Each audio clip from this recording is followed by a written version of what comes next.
palinduhon. Birthday sa akong mama. Nakatulog ako na tagaan pa siya ako. Taas-taas yun nga Panginoon. Pakatahong palinduhon na naabot ang akong mama.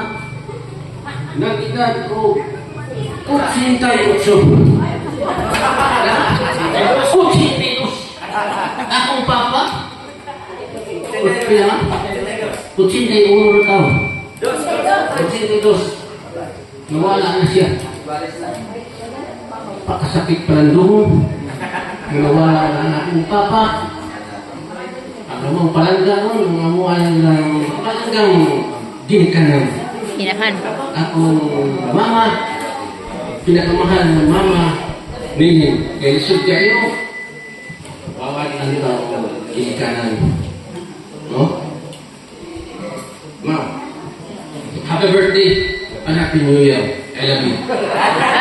Okay, so tamawa, no? Lindot din kayo na pagsaulog sa adlaw ng tawag sa ginikanan kay haron na yung panahon na nagkagapo si Junior sa iyang mama, no? Kung wala inali mga kaigsunan, di kita makahangop sa ato ang inahan. Okay, sunod ni Junior, na-address si Papi.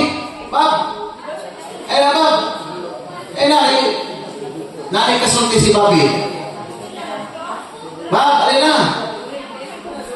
Murang gimingaw po ni sa imong tingog ba, musulti po ka. Pap! Si Uncle Lilo, nanay si Uncle Lilo? Uncle Lilo? Ha? Representante lang ate sa inyong pamilya na sige, ako wala ato tani Jingjing Jing, nanaman juga dia Jing sige, Jingjing umata ko